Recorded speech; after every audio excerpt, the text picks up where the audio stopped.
Nous avons la grâce d'avoir le témoignage de notre sœur Aksa. Amen. Alors, on va commencer par, si tu peux nous te présenter déjà et nous dire qu'est-ce que Jésus-Christ a fait pour toi. Alors, je m'appelle Aksa maintenant. J'ai 24 ans. Je vis en Belgique. Et ouais, voilà.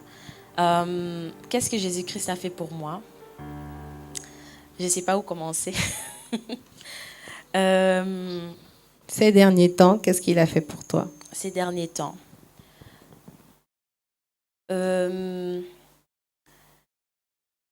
Jésus-Christ m'a donné une nouvelle nom. Amen.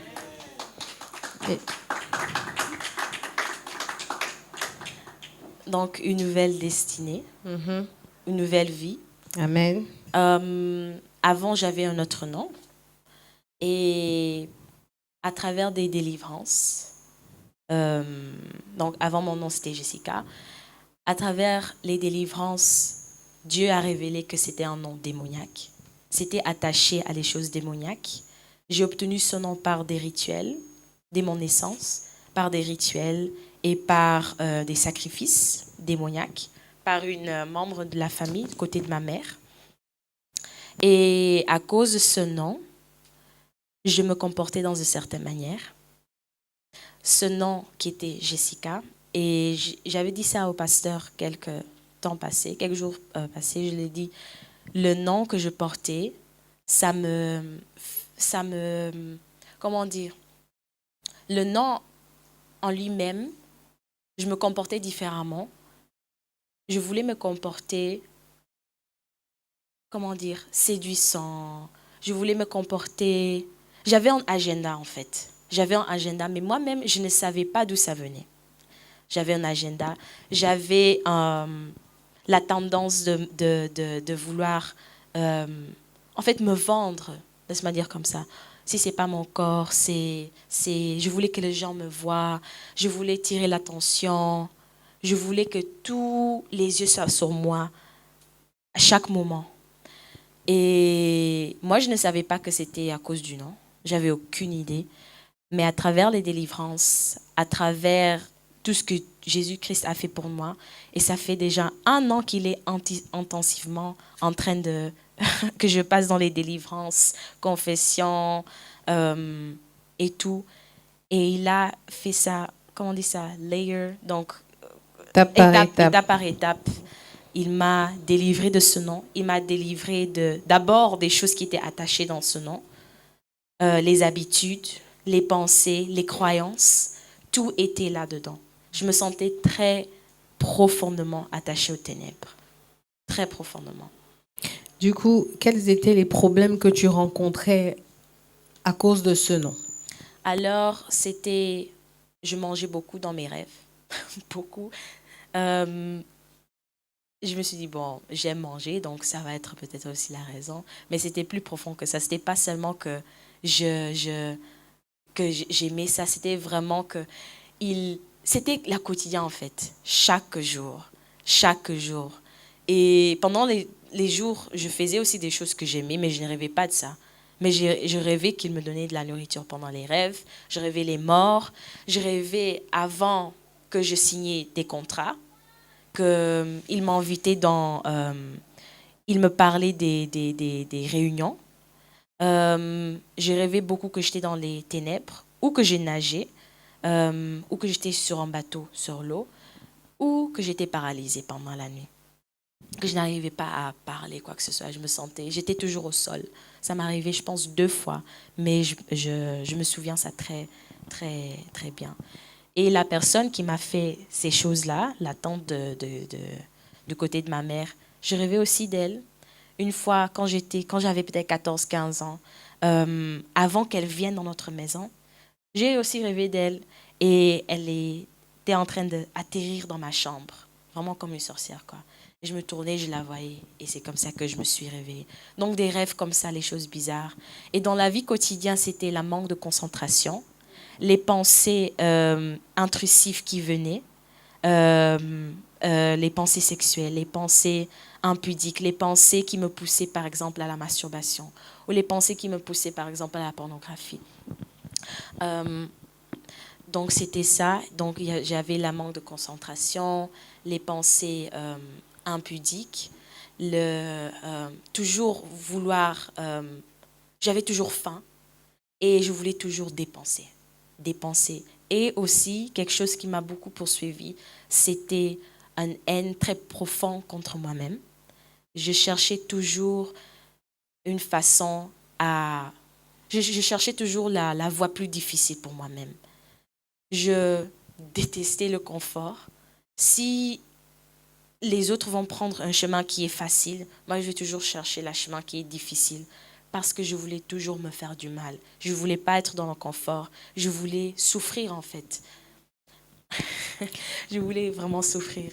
Et Ouais. qu'est-ce que tu rencontrais dans tes finances comme problématique aussi Dans mes finances, comme je l'ai déjà dit, je voulais dépenser. Je voulais toujours être dans le manque. Quand j'étais dans le manque et quand j'ai ce stress, je panique. C'était toujours comme ça. J'ai l'argent, je dois dépenser, ça doit finir et je dois me retrouver avec rien. C'était une tendance très bizarre, mais je voulais seulement dépenser. Et tes études? Mes études, beaucoup de manque de concentration. Aussi, parfois je me disais, bon, ça sert à rien, donc j'étais très laxe dans mes études. Je blâmais tout le monde, mon environnement, où j'habitais. Et bien sûr, je crois il y avait aussi beaucoup de choses qui me tenaient. Mais moi, en tant que personne aussi, je ne voulais pas. C'est comme si que je ne voulais pas réussir. Je faisais ça exprès. Donc, si je comprends bien, ton rapport aux autres était difficile avec ce nom.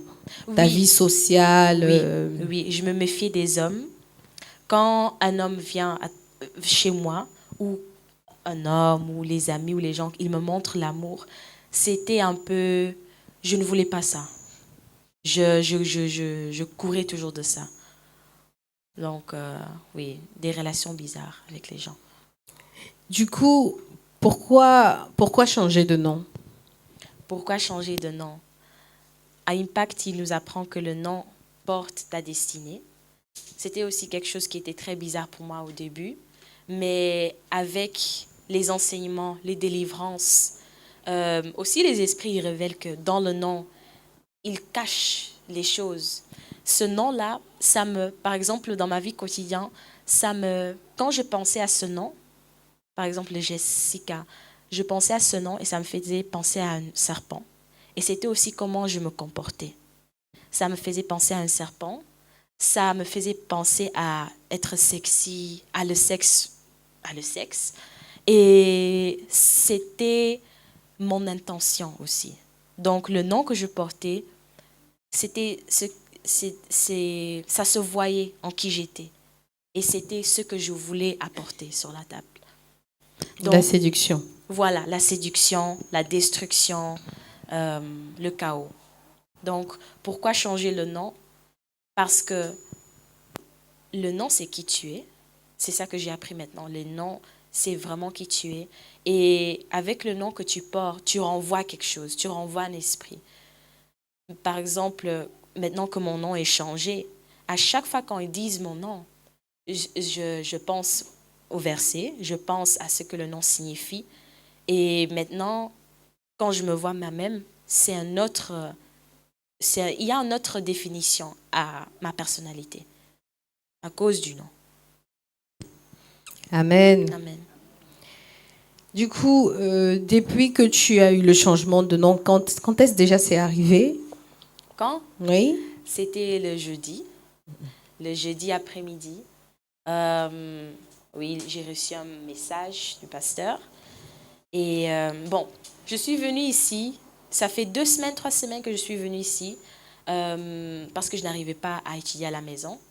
Et ça a été comme ça pendant des années. Je n'arrive pas. Et je me suis dit, bon, les bibliothèques en Belgique, ils ferment très tôt. Moi, je vais partir à l'église. Je peux rester là pendant toute la journée. Je vais étudier parce que j'ai des examens. 2 examens que je dois refaire. Donc, je vais rester là. Donc, j'ai demandé l'autorisation au pasteur. Il m'a dit oui. Et je suis restée ici. J'ai étudié, prié un peu. Pas trop. J'avoue que je n'ai pas beaucoup prié. Mais j'ai prié. J'ai prié. J'ai pleuré. J'ai parlé à Dieu au propos de non, au propos de comment je me sens. Et le pasteur, il est aussi venu et on a eu des conversations. Et c'était un des premières fois que j'ai pu... Il m'a demandé pourquoi tu es attaché à ton ancien nom, le nom là, parce que je n'avais pas encore mon nouvel nom. Et il a dit, pourquoi tu es si attachée à Jessica? Et moi, je savais la réponse. J'ai aimé le nom à cause de ce que je voyais dans le nom. La beauté, la séduction, tout ce qui est belle, chic, superficiel. C'était ça que je voyais, c'était ça que je voulais.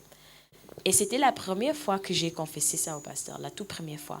Et j'ai confessé ça et je pleurais parce que je savais que c'était la vérité. Le pasteur lui-même aussi, il savait que c'était la vérité. Et après, j'ai aussi reçu une délivrance par le pasteur. Et il y a des choses qui sont sorties. Et après quelques temps, le pasteur m'a aussi donné un verset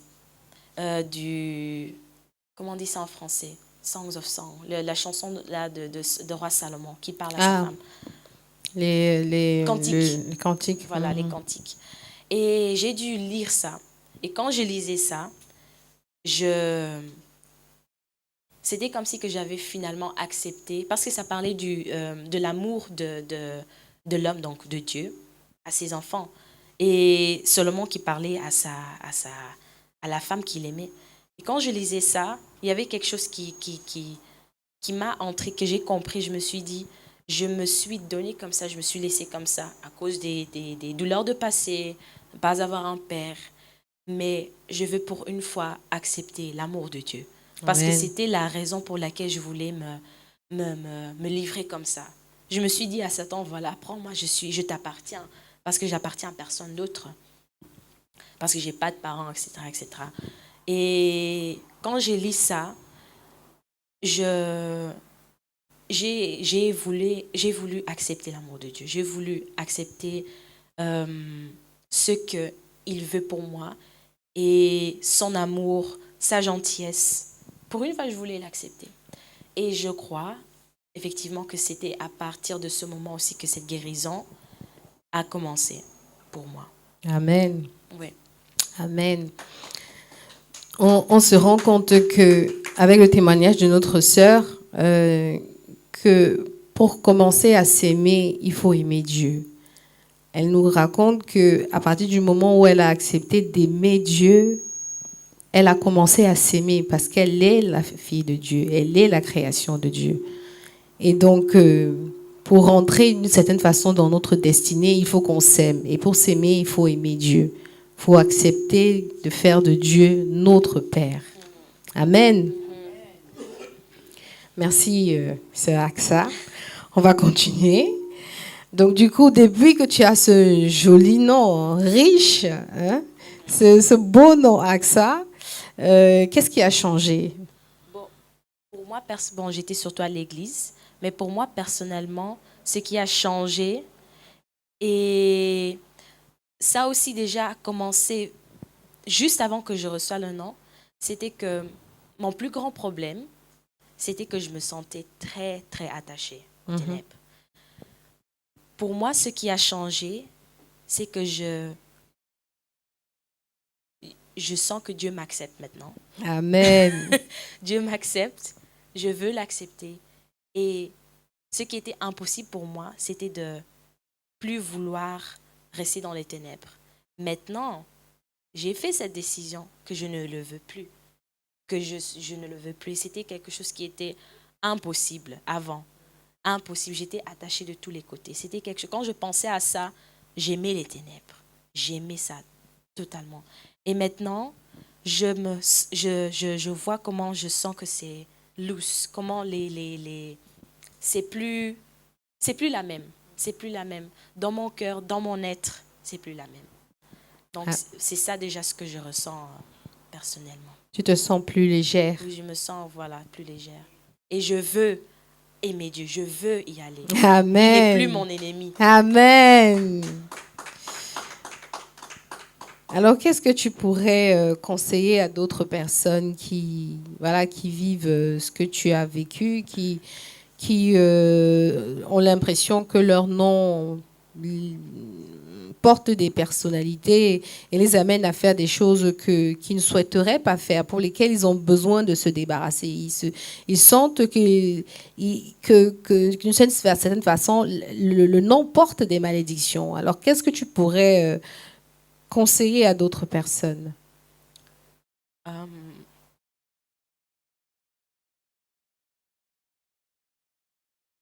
Ce que je pourrais conseiller, qui était pour moi très important, parce que quand j'ai écrit la lettre pour envoyer à l'homme de Dieu, j'avais dit ce que je ressentais.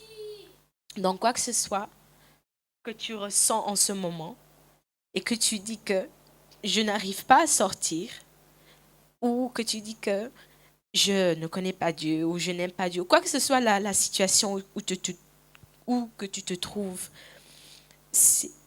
exprime ça, confesse ça. Si tu as l'opportunité de parler à notre pasteur, fais-le, confesse tout et fais vraiment ta demande.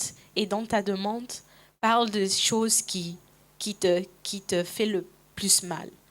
Parle de ce que tu en as le plus besoin. Parce que pour moi, j'ai écrit à l'homme de Dieu, je l'ai écrit que je me sentais vide, pas de contenu. Et la seule chose qui était importante pour moi, c'était les choses superficielles. J'ai vu ça chez ma mère, j'ai vécu comme ça, c'était en moi. Et j'ai parlé de mon âme, en fait. Et je crois fortement que si tu parles de ton âme, si tu parles de ce qui te fait le plus mal, ce que tu manques en ce moment, c'est déjà un très grand pas. Et je crois, parce que c'était mon cas, ce que j'ai demandé exactement, c'est exactement ce que j'ai reçu. Amen. Donc, parle de ça. Si tu as un problème, si tu regardes dans ta vie, quelles sont les choses qui reviennent à chaque fois? Si ce sont les méprises des autres, si tu te sens peut-être mort, tu te sens vide, tu te sens que tu n'as pas de vie, Dieu est capable de te donner ça en surplus. Amen. Parce que moi, j'ai demandé à Dieu, je voulais avoir du contenu, je voulais avoir une vie, je me sentais vide, je n'avais rien. Et le nom que Dieu m'a donné, c'était plus ce que j'ai demandé. C'était ce que j'ai demandé, mais plus. Amen. Donc, à tous ceux qui regardent leur vie et qui disent, il y a certaines choses qui ne va pas, ou si même tu as un sentiment, parce qu'on ressent aussi ces choses. Si tu penses à ton nom, ou tu exprimes ton nom, tu parles de ton nom, tu prononces ton nom, ou même quand les gens prononcent ton nom, et il y a une sorte ils sont refractaires. Voilà. Tu peux sentir ça. Et si tu sens ça, ne doute pas. Et écris ça, fais ta demande, pleure et parle à Dieu. Confesse à Dieu aussi. Et je suis sûre, parce que c'était mon cas, que tu trouveras une réponse. Parce que nous sommes aussi dans une saison très spéciale, très spectaculaire. Parce que j'étais dans cette situation pendant toute ma vie. Et maintenant, Dieu a dit que le temps est venu. Donc, Amen. ne doutez pas, c'est un temps merveilleux. Et regarde dans ta vie, cherche ce qui ne va pas, cherche ce qui te détruit, cherche ce qui te fait trop mal et que tu veux plus vivre. Et chacun de nous, on a besoin d'une vie meilleure. On en a besoin. On ne peut pas s'attendre et rester comme ça. Nous sommes des enfants de Dieu, mais on accepte à rester dans des situations merdiques. On accepte à rester de vivre une vie et que tu vois que il n'y a pas de faveur. Tu vois qu'il n'y a pas de faveur. Donc, vraiment, j'encourage à chacun de faire cette pas. Ne doute pas trop, ne prends pas trop de temps. C'est que tu veux, il faut savoir ce que tu veux. Et fais ta demande, fais cette pas. Et voilà, j'encourage les gens pour faire cela. Amen. Le prophète nous dit de ne pas faire de la souffrance une profession. Et pour ne pas faire de la souffrance une profession, ouvrons-nous. Demandez, Dieu dit demandez et on vous donnera.